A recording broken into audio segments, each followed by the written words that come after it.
नाशिक जिल्ह्यातील दिंडोरी परिसरात लाचलुचपत प्रतिबंधक विभागाने मोठी कारवाई करत वजन व मापे विभागाच्या निरीक्षकाला रंगेहात पकडले आहे। पेट्रोल पंपाच्या मशीनची वार्षिक तपासणी करून प्रमाणपत्र देण्यासाठी 24,000 रुपयांची लाच स्वीकारताना भगवान प्रल्हाद डोलारे या अधिकाऱ्याला ताब्यात घेण्यात आले। मिळालेल्या माहितीनुसार अवनखेड शिवारातील ओमसाई पेट्रोल पंपाच्या मशीनची तपासणी करण्यासाठी तक्रारदाराने ऑनलाईन शासकीय शुल्क आधीच भरले होते। मात्र त्यानंतरही निरीक्षक डोलारे यांनी प्रत्येक नोझल मागे 6,000 रुपये अशी मागणी करत एकूण 24,000 रुपयांची लाच मागितली।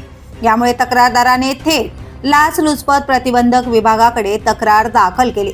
तक्रारीची पडताळणी झाल्यानंतर मंगळवारी सापळा रचण्यात आला आणि ठरलेले स्वीकारणारे यांना रंगेहात अटक करण्यात आली। या प्रकरणी दिंडोरी पोलीस ठाण्यात भ्रष्टाचार प्रतिबंधक कायद्यान्वये गुन्हा दाखल करण्याची प्रक्रिया सुरू असून ही कारवाई पोलीस अधीक्षक शर्मिष्ठा वालावरकर, अपर पोलीस अधीक्षक माधव रेड्डी आणि वरिष्ठ अधिकाऱ्यांच्या मार्गदर्शनाखाली पार पडली।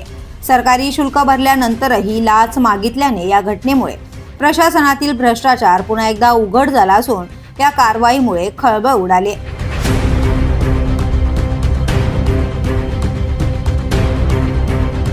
The police news bureau, Nashik.